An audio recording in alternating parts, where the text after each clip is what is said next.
నమస్తే, నేను doctor Vivek Vardhan Veerapaneni, consultant pulmonologist at శ్వాస హాస్పిటల్, హైదరాబాద్.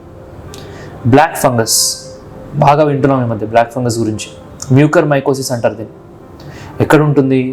సాయిల్లో ఉండొచ్చు, మన రాటన్ వెజిటేబుల్స్లో ఉండొచ్చు, లేదా మన బాడీలో కూడా ఉండొచ్చు, నోస్లో కానీ. కొంతమంది కమెంట్స్లు అంటాం దాన్ని. సో నార్మల్ చాలా ఉంటాయి బ్యాక్టీరియా కానీ ఫంగస్లు కానీ బాడీలో, అందులో అదొకటి. దానివల్ల నార్మల్ ఇమ్యూనిటీ ఉన్న వాళ్ళకి పెద్దగా ఇబ్బంది రాదు. మరి ఎవరికి ప్రాబ్లం వస్తుంది? ప్రాబ్లం వచ్చేది ఆల్రెడీ వేరే ఇబ్బందులు ఉన్న వాళ్ళకి. ఈ బ్లాక్ ఫంగస్ అనేది సీరియస్ అయ్యేది వాళ్ళకి. ఎవరు వాళ్ళు?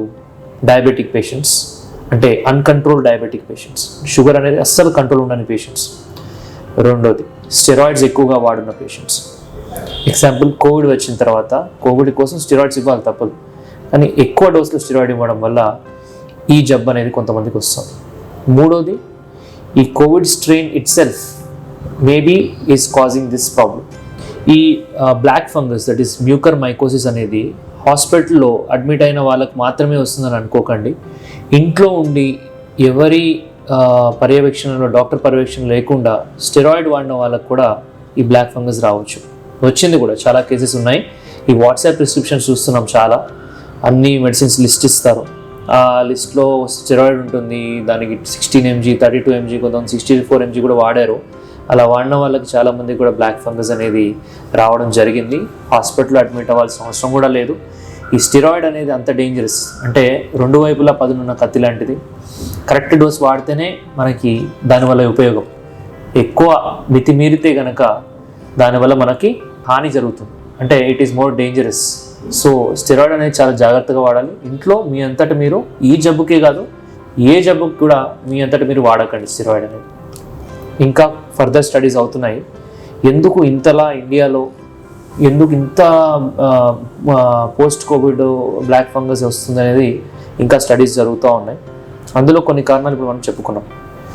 సో ఇంకొక మెయిన్ బర్నింగ్ క్వశ్చన్ ఏంటి అంటే, బ్లాక్ ఫంగస్ అనేది ఇంకొకరికి స్ప్రెడ్ అవుతుందా? ఆల్రెడీ వచ్చిన పర్సన్ నుంచి ఇంకొకరికి స్ప్రెడ్ అవుతుందా? అవ్వదు. Black fungus is not a communicable disease. ఇప్పుడు సపోజ్ ఎక్స్ అనే పేషెంట్కి వచ్చింది, ఆ పేషెంట్ ఇంకొకరికి ట్రాన్స్మిట్ చేయడం అనేది జరగదు.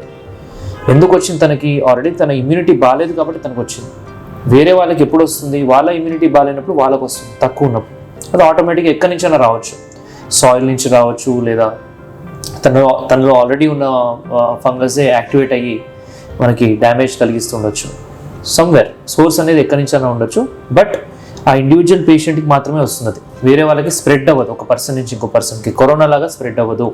సో ఇది నేను చెప్పదలుచుకున్న పాయింట్. బ్లాక్ ఫంగస్ వస్తే కనిపెట్టడం ఎలా? ఏంటి దాని సిమ్టమ్స్ ఏంటి? బ్లాక్ ఫంగస్ వచ్చిన వాళ్ళకి చాలా రకాల సిమ్టమ్స్ ఉంటాయి. ఈ ఏరియాలో చాలా సిమ్టమ్స్ వస్తుంటాయి.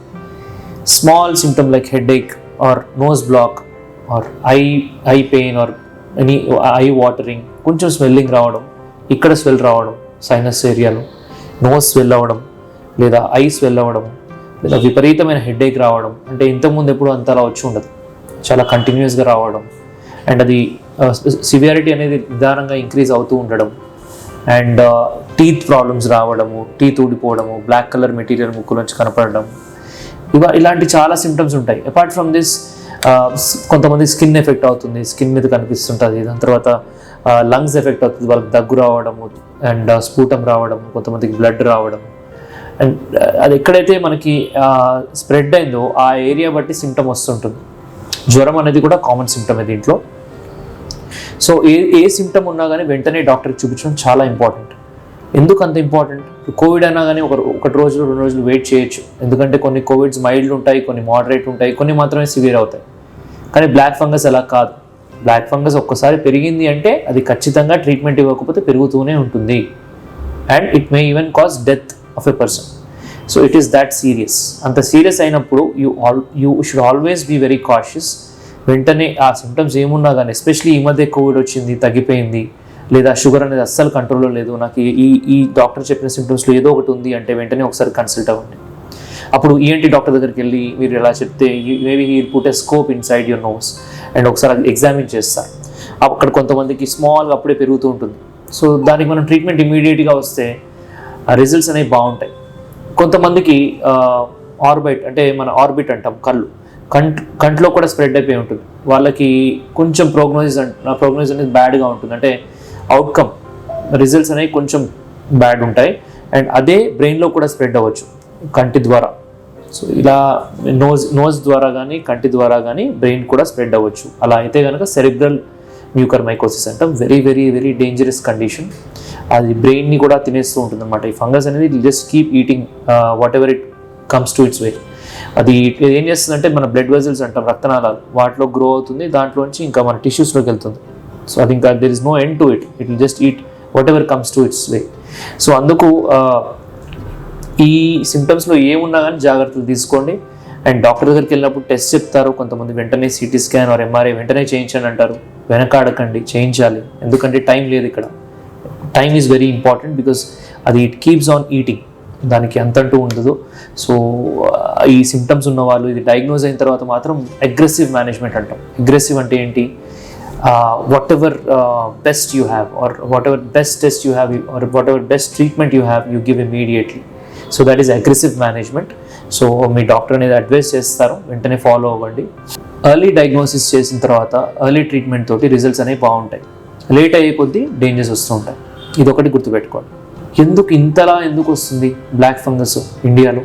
ఎస్పెషలీ కొన్ని స్టేట్స్, మన మహారాష్ట్ర, గుజరాత్, తెలంగాణ, ఆంధ్రప్రదేశ్, ఈ స్టేట్స్లోనే హైయెస్ట్ ఉంది black fungus mucormycosis. Why is it so? Probably ఇక్కడ పేషెంట్స్ ఎక్కువ మంది ట్రీట్ చేశాము అండ్ ఎక్కువ మంది హాస్పిటలైజ్ అవ్వాల్సి వచ్చింది, వాళ్ళకి స్టెరాయిడ్స్ ఇవ్వాల్సి వచ్చింది. ఇది ఒక హైపోథసిస్. సెకండ్ది వచ్చేసి చాలామందికి షుగర్ కంట్రోల్లో లేదు, దానివల్ల వచ్చి ఉంటుంది. థర్డ్ హైపోథసిస్ వచ్చేసి వైరల్ స్ట్రెయిన్ ఇట్ సెల్ఫ్. ఇప్పుడు డెల్టా వేరియంట్ అంటున్నాం, మన ఈ పాండమిక్ కాజ్ చేయడానికి కారణం delta variant, Covid virus. So ఆ వేరియంట్ ఏమన్నా ఈ బ్లాక్ ఫంగస్ రావడానికి ఏమైనా ప్రిడిస్పోజ్ చేస్తుందా, అదేమన్నా దానికి ఏమైనా పునాదులు వేస్తుందా బ్లాక్ ఫంగస్ అనేది డెవలప్ అవ్వడానికి అనేది స్టడీస్ జరుగుతున్నాయి. అది కూడా ఉండొచ్చు అనేది ఒక హైపోథసిస్ థియరీ. రీసెంట్గా కోవిడ్ వచ్చింది, మరి బ్లాక్ ఫంగస్ అనేది రాకుండా ఉండాలంటే ఏం ప్రికాషన్స్ తీసుకోవాలి? రీసెంట్గా కోవిడ్ వచ్చింది, షుగర్ ఉంది, కంట్రోల్ లేదు, నాకు బ్లాక్ ఫంగస్ వస్తుందా అనే డౌట్ మీకు ఉండొచ్చు. అందరికీ రాదు, కానీ ఎవరికి వస్తుందో కూడా మనం చెప్పలేము. సో ప్రికాషన్స్ అనేవి చాలా important. First thing first, sugar అనేది కంట్రోల్ చేసుకోవాలి. Immediately consult your physician online or offline and get your sugars under control. Sugars అని ఇమీడియట్లీ కంట్రోల్లోకి తెచ్చుకోండి. తర్వాత స్టెరాయిడ్స్ ఏమైనా మీ అంతటి మీరే వాడుతున్నారు అంటే కనుక అలా చేయకూడదు. డాక్టర్ పర్యవేక్షణలో మాత్రమే స్టెరాయిడ్స్ వాడాలి. అండ్ స్టెరాయిడ్స్ అనేది హై డోస్ వాడిన తర్వాత నిదానంగా డోస్ తగ్గించి ఆపుతారు డాక్టర్స్, అలానే ఫాలో అవ్వండి. లో డోస్కి వచ్చేసిన తర్వాత ఆపేసేయండి. అండ్ ప్రికాషన్స్ వచ్చేసి ఫస్ట్ థింగ్, మాస్క్ అనేది రీయూజ్ చేయకండి. Don't keep using the same old mask. Fungus అనేది ఈ ఫంగసే కాదు, ఏ ఫంగస్ అయినా సరే గ్రో అవ్వాలంటే దానికి తేమ అవసరం. తేమ అంటే హ్యూమిడిటీ. సో అది cold and damp and humid and moist ఏరియాస్లో పెరుగుతుంది. సో మాస్క్ అనేది రీయూజ్ మాస్క్ అంటే దాంట్లో ఎంతో కొంత తడి ఉంటుంది కదా, సో ఆ తడి దగ్గరే పెరుగుతుంది ఫంగస్ అనేది. So don't reuse the masks. Second thing, hygiene is very important.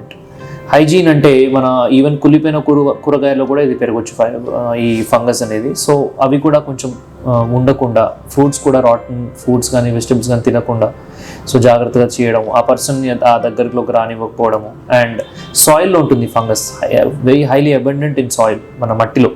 So usually gardening కానీ లేకపోతే మట్టిలో కానీ వెళ్ళకుండా. So all these precautions have to be taken. ఇవన్నీ జాగ్రత్తలు తీసుకుంటే కనుక అది వచ్చే అవకాశం తక్కువ, షుగర్ కంట్రోల్లో ఉండి అండ్ ఈ ప్రికాషన్స్ తీసుకుంటే. బట్ వచ్చిన తర్వాత మాత్రం ఇంకా లేట్ చేయడానికి ఎటువంటి ఆస్కారం లేదు, వెంటనే డాక్టర్ని కన్సల్ట్ అవ్వండి. అందరి మైండ్లో ఇంకో క్వశ్చన్ ఉంది, బ్లాక్ ఫంగస్ అనేది ఏమైనా హాస్పిటల్ నుంచి వస్తుందా, హాస్పిటల్లో వాడే ఆక్సిజన్ నుంచి వస్తుందా, ఆక్సిజన్ హ్యూమిడిఫైయర్ నుంచి వస్తుందా, ఆక్సిజన్ సిలిండర్ నుంచి వస్తుందా, ఇండస్ట్రియల్ ఆక్సిజన్ వాడినారు దానివల్ల వచ్చిందా అనేది చాలా క్వశ్చన్స్ ఉన్నాయి. ఏ స్టడీలో కూడా దాంట్లోంచి వస్తున్నట్టు ప్రూవ్ అవ్వలేదు. హ్యూమిడిఫైయర్స్లో కానీ అన్నింటిలో కానీ వాటర్ తీసి కల్చర్ పంపించారు, ఎక్కడ కూడా స్టెయినింగ్లో కానీ కల్చర్లో కానీ మ్యూకర్మైకోసిస్ అనేది గ్రో అవ్వలేదు any part of India. So many studies are supporting that humidifiers will not cause mucormycosis. ఆ వాటర్లో ఉండదు. బట్ ఆ ట్యూబింగ్స్ ఉంటాయి, మన ఆక్సిజన్ వాడే ట్యూబింగ్స్, ఆ ట్యూబింగ్స్ని రీయూజ్ చేయడం అనేది it can be very harmful. So tubings అనేవి ఫ్రీక్వెంట్గా చేంజ్ చేస్తూ ఉండాలి, ఎందుకంటే ఆ ట్యూబ్స్లో పెరిగే అవకాశం ఉంది ఫంగస్ అనేది. సో అదొకటి జాగ్రత్త వహించాలి. అండ్ ఈ సిలిండర్స్ వాటిలో పెరిగే ఛాన్స్ చాలా తక్కువ. సో దాంతో ఏం పెద్ద భయం లేదు. ఓవరాల్గా చూసుకుంటే కనుక ఇక్కడి నుంచి అంటే దానికంటే కూడా ఇమ్యూనిటీ తగ్గడం వల్ల వస్తుందని మాత్రమే గుర్తుపెట్టుకోండి. ఇప్పుడు బ్లాక్ ఫంగస్ ఉన్న మనిషి నా ముందుకు వచ్చి దగ్గినా నాకు బ్లాక్ ఫంగస్ రాదు, ఎందుకంటే it's not a communicable disease. ఒక మనిషి నుంచి ఇంకో మనిషికి వచ్చేది కాదు. సో ఎవరి దగ్గర నుంచి వచ్చింది అనుకోకుండా అది యూజువలీ మన ఇమ్యూనిటీ తగ్గడం వల్ల వచ్చిందని గుర్తుపెట్టుకోవడం చాలా ఇంపార్టెంట్.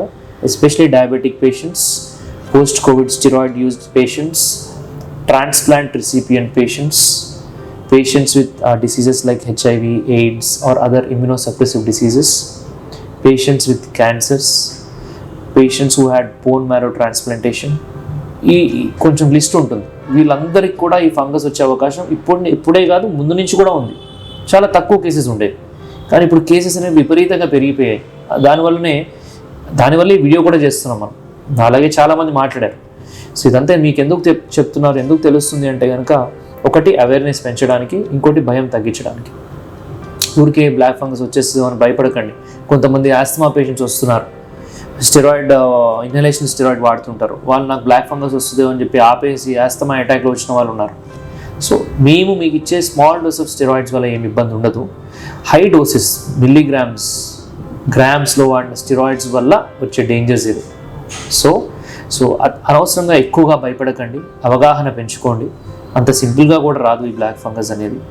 సో ఇప్పుడు నేను చెప్పిన పాయింట్స్ అన్నీ కూడా మీకు అర్థమై ఉంటాయని కోరుకుంటున్నాను. ఈ వీడియోని మరింత మందితో షేర్ చేయండి, సో దాట్ అందరికీ తెలుస్తుంది ఇది ఇలా కాదు అనే విషయాలు తెలుస్తాయి. దీంతో మనకి అవగాహన అనేది పెరుగుతుంది, భయం తగ్గుతుంది, అండ్ జాగ్రత్తలు తీసుకోవడం అనేది పెరుగుతుంది. So thank you. We'll be covering all topics which commonly affect patients on a day-to-day basis. For more this type of doctor advices or opinion or any other things, దయచేసి డాక్టర్స్ అడ్వైస్ ఛానల్ లైక్ చేయండి, comment చేయండి, share చేయండి. Subscribe to this channel, Doctor's Advice. 10 మందికి ఉపయోగపడేలాగా చూడండి. Thank you so much.